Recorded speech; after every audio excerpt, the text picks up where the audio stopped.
How you doing, everybody? It's Wardy here, and we have a truly jam-packed Big Mets update segment to get into, and a late-night edition past midnight here that I'm recording this January 26th, this Sunday.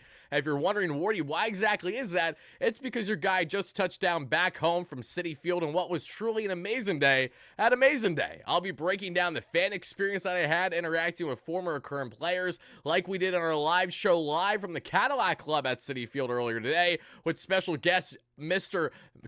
Max Kranick, Mets reliever, and also former Mets catcher, the legend himself, Mr. Tolley, who caught that no-no for Johan back in the day. It was so cool to have them take part in the live show earlier. Check it out in case you guys haven't already. But we'll get into the further fan experience with the Mets unveiling new jerseys, some awesome remarks there with the media, as we will also get into the media aspect of things, as I had the pleasure of having a chance to interact with guys like Edwin Diaz, Francisco Alvarez, with their media availability, and having a one-on-one exchange with Carlos Mendoza, which I'm so excited to share with each and every one of you. And the big one of all, in which I was right there to hear and see it with my very eyes, Steve Cohen is fed up with the Pete Alonso negotiations. We'll get into all of that from his key remarks. Does it make sense? Does it not make sense to you Mets fans? How do you feel about it? Carlos Mendoza is feeling pretty high and pretty good about Luis Angel Acuna and what he'll provide to the Mets in 2025. We'll touch on that and a lot more in this segment right here, right now, everybody. So make sure to smash that like and subscribe button as you first chime in. Let me know your initial reactions down below.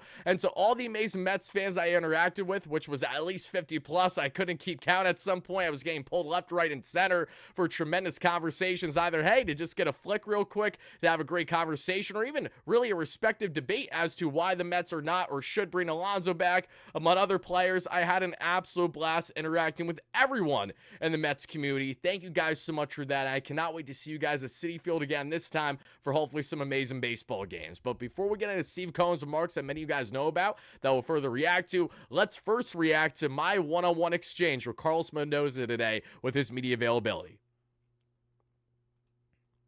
Couple more guys.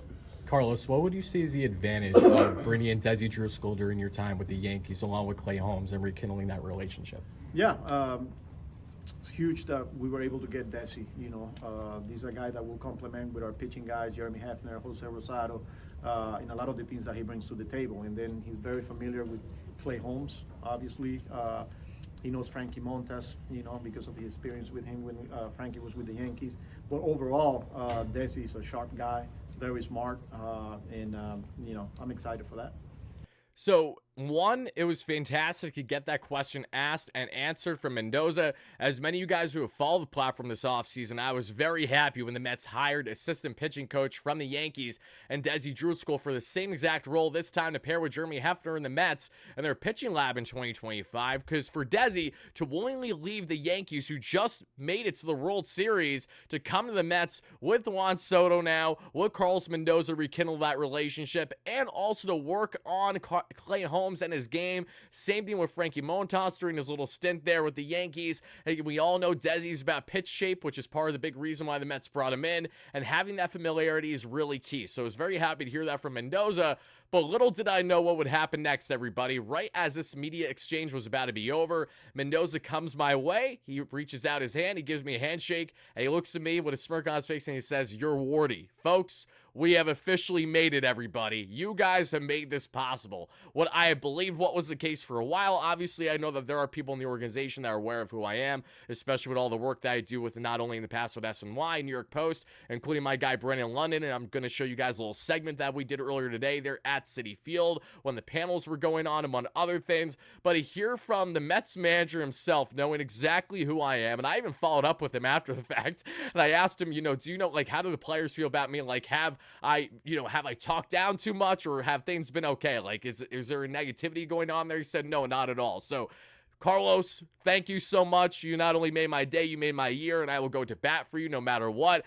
No, guys, I'm obviously not going to be defending every single poor decision should have happened with Mendy throughout the entirety of his Mets tenure. However, I'm definitely going to lighten up a little bit. This was just a tremendous exchange and a very humbling experience to see how far we have come as just a diehard Mets fan, with all you amazing Mets fans, to building the platform to the point of where not only do I find myself getting recognized from fellow fans in the community, but now it's literally from the top down in the Mets organization, and I'm just simply grateful. Thank you guys so much for that. I cannot wait to interact with players, Mendoza, and so many others more throughout the course of the 2025 season. But now, guys, to go from Carlos Mendoza, let's get into a bit more of a sour note, at least to some, depending on who you're talking to, when we highlight what's happening with Steve Cohen, folks. A lot of you guys heard the remarks already. I was there in attendance as it was happening, so I didn't get a chance to cover it at that moment.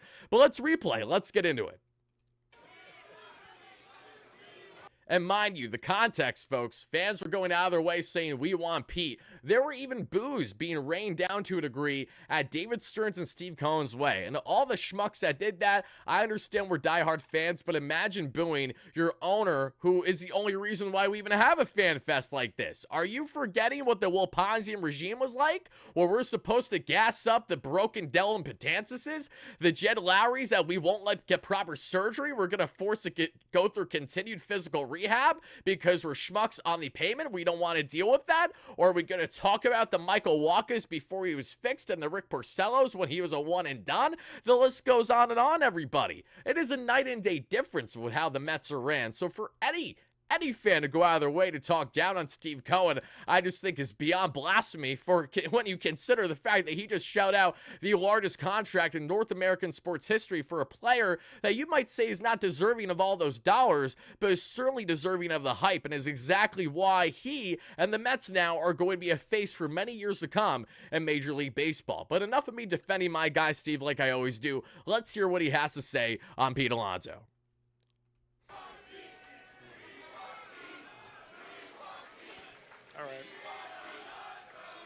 All right, all right. So, guys, let's hold that for the end, okay? We've made a significant offer to Pete,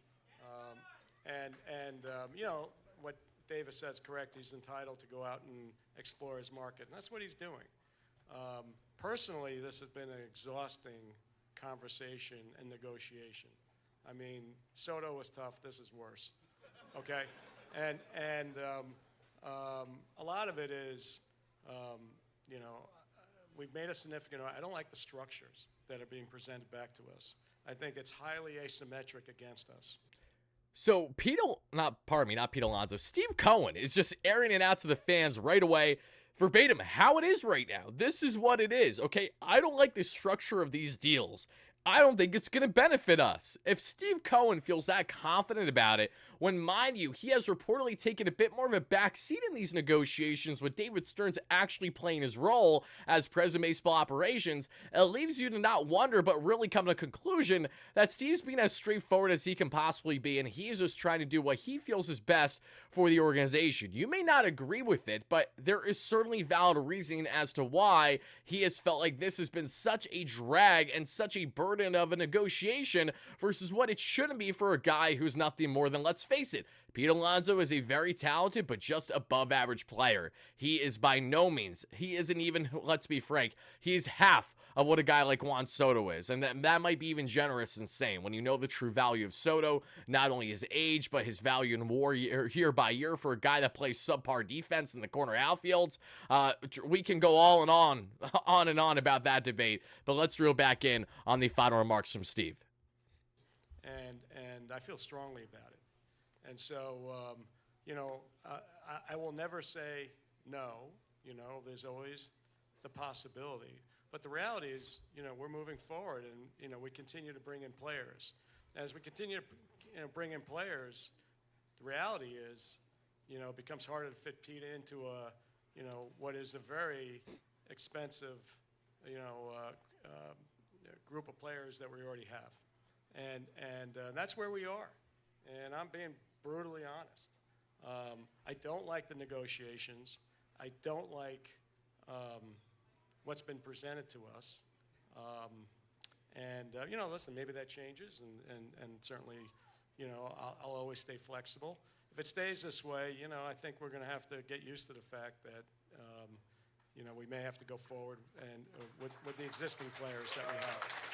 What a great job by Steve, though, to rally the troops again. He had not a mob, but he had a lot of very passionate Mets fans earlier, as I saw and heard myself there at Amazin Day, really airing it out on why he bring Pete back. And you even heard as he was starting to talk, you know, come on, like, bring it back, get it done, that type of thing. So Fans are kind of getting fed up, but for Steve to be as straight up and as blunt as he was is what a lot of fans truly care about. We don't want to hear this fluff and beating around the bush and what is not the reality of the actual situation. We want to hear from the horse's mouth himself what is going on here. And Steve Cohen continues to be as unprecedented of an owner, not only in Major League Baseball, but North American sports as we know it before our very eyes. This is exactly why every fan should at least have a level of gratefulness when thinking about someone like Steve Cohen, because Steve has completely changed the complexion, the viewpoint on how the Mets are not only currently perceived, but will continue to be perceived. And they are not just going to give in to anyone because of, okay, he's been a homegrown talent. Yes, we appreciate him. They have all their valid reasons in the world. Trust me, the Mets know Pete Alonso better than any other team in the game. I'm going to go on a limb and say that.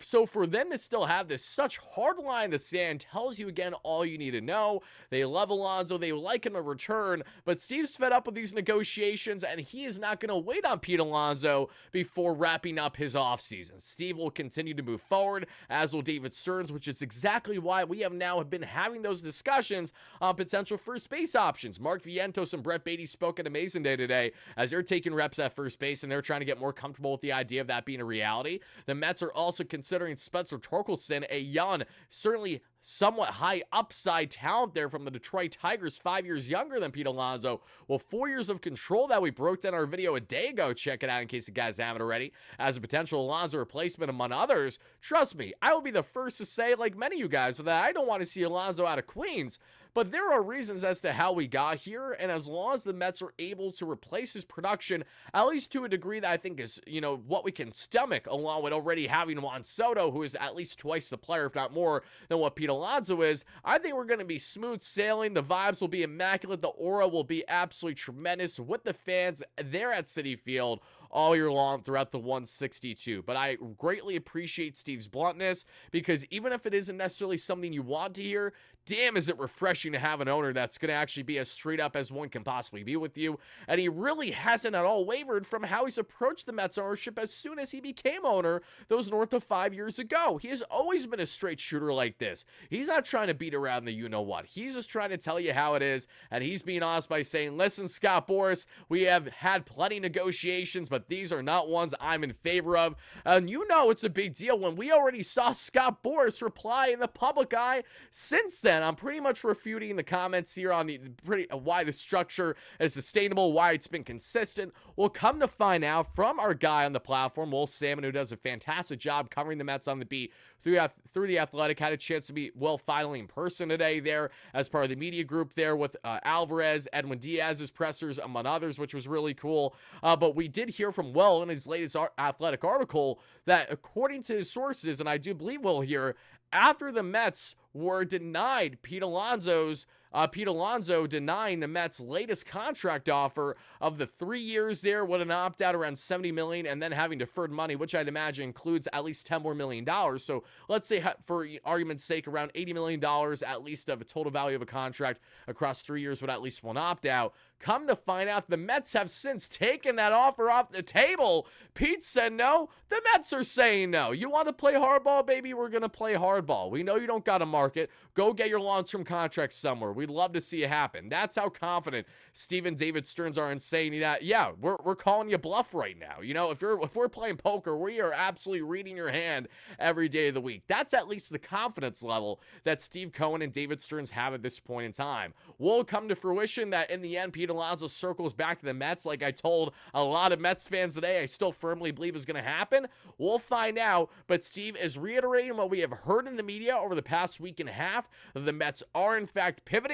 They're not completely opposed to a Alonso reunion. He's obviously all ears and things changing in the negotiation, but it's not up to them. It's up to Boras and Alonso to get their shit together, you could argue, and approach the Mets more fairly to what his marketability is, because of how little it currently is at at this point in time with very little time left now, as we're just, what, a week away from February? Not even? Come on, Pete. How long are we going to wait? You want to have a late start to the season, potentially with a new team, and potentially a one-and-done year they'd have to opt out again? And I'm going to go on a limb and say you're not going to have a good year based on the pressure cooker once again, and maybe not even having a normal spring training. Not the Alonso way for a guy who already struggles enough when looking at the mental aspect of things. This is not at all a slight on Alonso. This is just a fact. Like many other players in the game, when Alonso is really at his best, you can tell the type of positive vibes and attitude that he comes with. When he's in a rut, it's hard for him to hide it. You know, Jet McNeil has a really difficult time in hiding it at times with his emotions. We understand that. And it means one thing to, you know, be an emotional player, but it's another to let that reflect in your game, both offensively and defensively, consistently, if you find yourself falling in a rut. That was Pete Alonso for the vast majority of the 162 this past year, up until Devin Betances.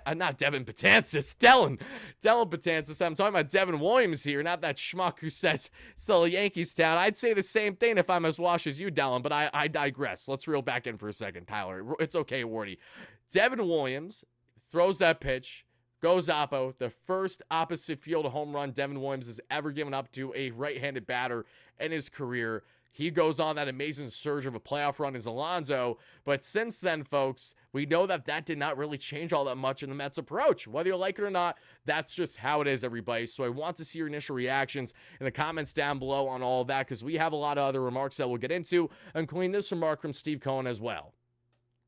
And does your fandom play into your ownership? How does that work? Listen, I'm a fan, right? I mean, I love hanging, watching, going to the games, and I'm always rooting. But I'm not going to allow a period of time or some impatience to make decisions or try to interfere in any way with a plan that we're trying to implement.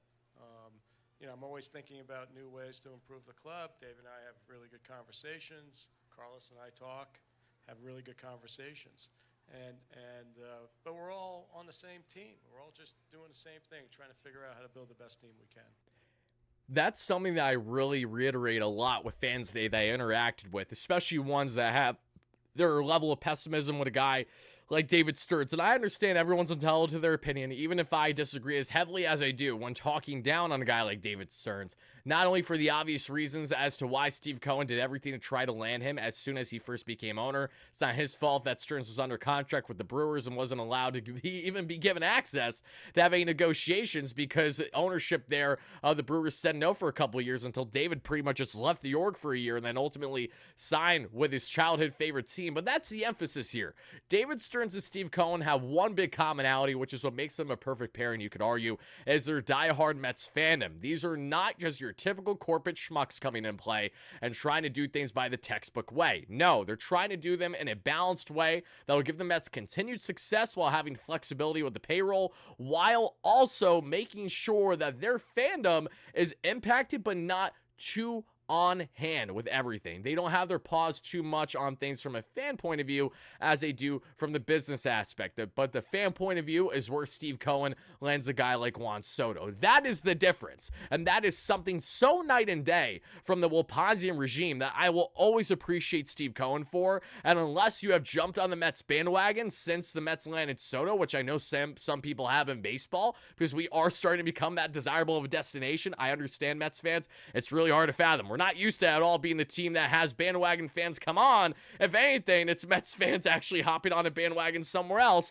after another LO Mets season. Not the case anymore, at least according to many fans after landing Soto. But unless you've been living under a rock or just became a fan this past year, we all know how drastic of a difference there is from previous ownership to now. Even with the expectations, I think the Mets have done a lot of great things at this point. I look forward to the moves that they will continue to do with Pete Alonso or with not him this offseason. But obviously, if it's without Pete, they got to make sure that they make proper moves elsewhere. A lot more key remarks that we'll get into, folks, but I did want to share my awesome little interactions I had today with both Alvarez and Reed Garrett. It was really cool to not only get Alvy for his signature, as was the case with my guy Doc Gooden, who was so nice as awesome.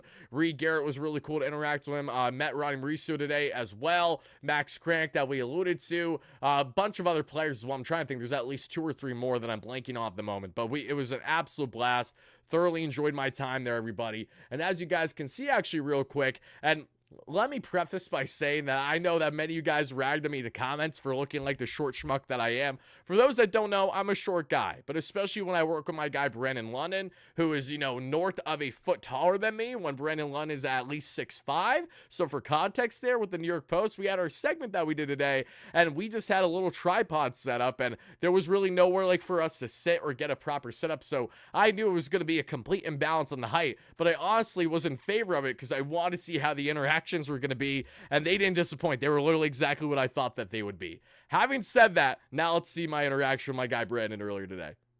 We got a chance to kind of shoot this before the next panel starts. They're about to kick us out in a little bit. Final thought, close us out about. Actually, I'll start with this clip. Hold on. Hey, we've heard from players, coaches, we've heard from the fans as well. I guess what's your biggest takeaway so far about the hype and the excitement going into the 2025 season?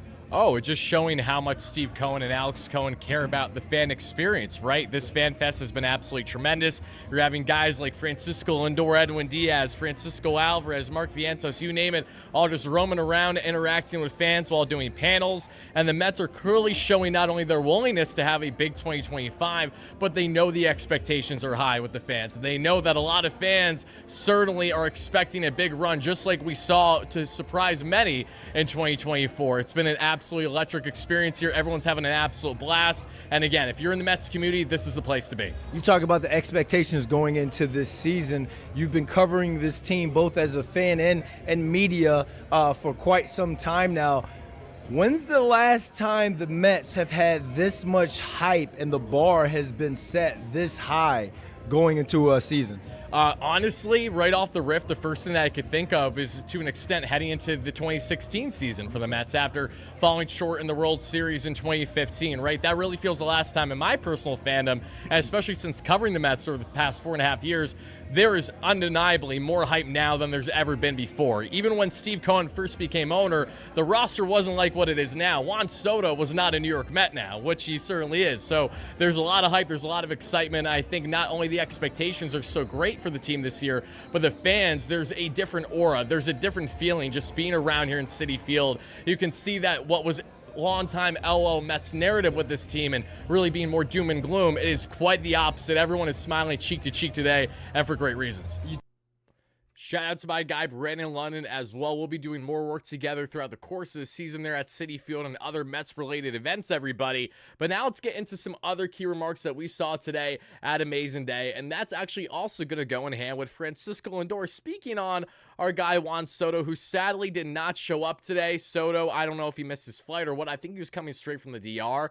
He was not able to attend today, which was unfortunate, but at the same time, if he did attend, I think he would have been swarmed. There was one thing that wasn't great about Amazing Day, and that was just there was a little bit of a lack of structure because it was the first Amazing Day. So I understood that workers were trying to get figured out where exactly they should be and how they should orchestrate lines and things, and there were player interactions kind of nonchalant as they were walking around. Some players get a lot more swarm than others, and some handled it well. Some, you could tell, probably got a little overwhelmed at some point, and I can only imagine how swarmed Juan Soto would have been if he was there roaming around Citi Field. Even to just the couple thousand, however many were there at Amazing Day, I'm sure he would have been absolutely swarmed like you walk out there on a very humid summer night where the mosquitoes all about to nip at you. What was your reaction specifically to the signing of Juan Soto? I was happy, and I also said, damn. It's great, yeah. I was happy for him and his family as well, and for the organization, so I can't wait to be a teammate of his for the next 7 years, and then can't wait to watch him from my house. I love that. That quote is just so good, and then he's like, damn, you and I both, Cisco. I'd be saying I was legit the same exact way. I was just like, still to this day, it's hard to fathom that man on the wall right there, that he's reality. It started with him, who was so hard to fathom, that I was freaking out about over 4 years ago. Thanks to him, right in the middle. Now to find out about him, man, am I fortunate right now as a fan. I really am. It was a special group, and I'm glad a guy like this right here, we got this guy back. Made my day. Love Marky V. Love Jesse. I saw, which was very cool. I was chatting up with my guy Jolly Olive. Guys, check out Jolly. Will be having his panel that he did with Mets pitchers Shamanaya, Reed Garrett, David Peterson, and one other that I'm blinking on at the moment. I apologize to whoever that final one is at the moment. They were all part of a pitching panel that he did that he got a chance to host through John Boy and the New York Mets. And this is just completely free promo to him because Jolly's a great guy. He'll probably have that out on his channel there Monday for you guys to check out. Along with, I know he did some type of cool interview with Jesse Winker, a little bit of an interaction with Mark Vientos. And it was just, again, such a riveting feeling to have the players just so nonchalant hanging around you, having cordial conversation. It felt as not only personable as you could get with the player to fan interaction, but it just felt so different. Like nothing about it felt uncomfortable. You know, you could really just get those one-on-one experiences. And again, these are just normal people at the end of the day. And especially knowing that a lot of these guys know so many people in the Mets community, not only people like myself, but even just a lot of people on Twitter that they know as well, that they reference, like, I recognize you, I know who you are. It's a surreal feeling for everyone in the community. It just shows you how tight-knit of a group the Mets have here and how much they're trying to get back to their fans. Oh, AJ Minter, what a quote, baby. Welcome to Queens. Listen to this. Reaction is going to be when you step back into the field over in Atlanta this season? Yeah, hopefully, yeah, obviously Atlanta holds a, close, heart or place in my heart, and I'll do anything for them.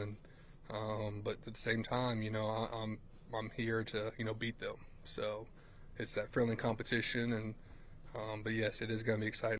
There we go, AJ. You're on the good side now. No more the dark side. You're with the better ones now, AJ. Let me see. There was also a really, really good remark that I saw earlier that I want to share with you guys. Give me 1 second to see if I can find it. Actually might be a little bit more up here. Bear with me 1 second, everybody. Thank you so much for your patience, as I know it had to do with my man right there, and I want to make sure that I didn't miss it. Come on, where were you? It had to do with his remarks on not just AJ Minter, but having to do with him talking in response to how the Mets are maybe in contrary to a team like the Yankees. That quote was good. So let me pull it up for you guys in case you haven't listened or heard it yet.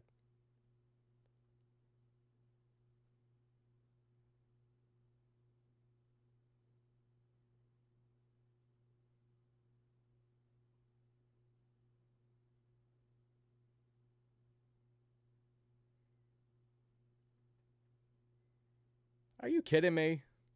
Okay, I'm not going to have you guys wait forever to find this. It's fine, but in simple terms, he had a tremendous quote, which was saying, pretty much putting a jab at the difference in how awesome Mets fans are versus Yankees and their fans. And I absolutely love the fact that he just put a jab right away there in the Subway Series, as AJ Minter will inevitably strike out Aaron Judge there in Game 1 of the Subway Series in either the first series or Game 1 there on 4th of July. I cannot wait. I think it's a Friday, 4th of July game or so. That's going to be electric. But regardless, tremendous stuff there that we saw earlier from AJ Minter, and I apologize I wasn't able to pull it up faster for you guys, but I don't want to cut this up, as it's north of a half-hour long video already, and I'm getting to our final remarks here. And as you guys can see, Carlos Mendoza, I was right next to him, actually recorded separately this quote when he came out with it, but let me have you guys all listen, because after talking about Jeff McNeil and his role and his impact in 2025, it was followed up with Luis Angel Acuna, and this is what Mendy had to say.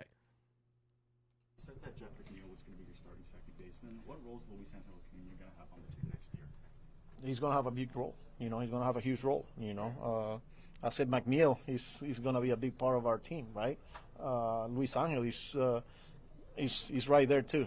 We keep saying that the young players are going to get opportunities. Luis Angel will get his. Like I said earlier, he's taking ground balls at third base, so he's part of that mix. So he shows that he can play at this level, and he will continue to get opportunities. Love that from Mendy. That really had me hyped up, because you can see how kind of Mendy lit up a little bit when he's talking about Acuna too. Initially, he kind of moved around and didn't give you as straightforward of an answer with Acuna when asked previously this offseason. But now to emphasize that he's going to have a huge role in 2025 tells me that Acuna at minimum looks like that, unless he has a really bad spring training, he's a lock on this roster. He's a lock at least off the bench. And even if the Mets bring in a veteran like Jose Iglesias again, it doesn't mean that you can't give Acuna fairly consistent consistent reps, maybe starting every other game there at second base. And for the days that he's not there, he either comes off the bench or is in platoon situations, depending on how they utilize McNeil, should he not be dealt or something like that. I love those remarks from Carlos Mendoza today, and that, along with everything else that happened at Amazin Day, certainly stood out to me, folks. And to put a bow on it, let me just make sure I did not miss anything else that was awesome today. It was a fantastic time interacting with fans like we have here. My guy Jolly, and we also have Mets Truthy here that took that one of the photo, which was very cool. Here's me there as part of the media scrum, one-on-one there with Edwin Diaz. Not one-on-one, but being a part of the media group, which was just so sick. Having these one-on-one experiences is a different thing. The new Mets jerseys that we know, which I expected to be these, I think they're very clean. They look better in person. I still would like white piping or gray in there, but that's just me being nitpicky because I myself, too, am a schmuck. Outside of that, I do think there's a couple more flicks that I'll show you guys. Here's my guy Jake Brown that many of you guys know there, originally from the Amazing But True podcast with Nelson Figueroa, and my guy Keith there at Shay and Sons Pod. Love them both, the brothers. Shout out to my guy Vlad too. Vlad, who's a big follower of mine that we interacted a couple years ago at the wild card game. Vlad, actually, I referenced not long ago when I was first mentioning the Mets having interest in Jurickson Profar and what was going on there. He helped me put me onto that from what I saw from his tweet. So appreciate you guys. And again, guys, just thank you so much for the support today. I'm beyond floored with not only the continued generosity from my followers, but just how humbling the experience continues to be every single time I get a Citi Field. It's truly my home away from home. Thank you guys so much. I hope you enjoyed this elongated version of a Big Mets Update segment, but we had a lot to get into, and we're going to have a lot more to get into as soon as later on this Sunday, barring changes, because maybe there will be a little news with the big games going on, the AFC and NFC Championship, so we'll see. I'm going to be pulling for a Bills and a Commanders Super Bowl. I understand that there's a great reality where we could have a Chiefs-Eagles, we're going to do it again type thing. I don't want that to be the case as a Steelers fan, and I know you're saying Wardy's a Steelers fan, but he's a Mets fan. Blame my father, not me. That's what I'll leave you with. Thank you guys so much for watching. Let me know your initial reactions down below, and let's go Mets, baby. Peace out.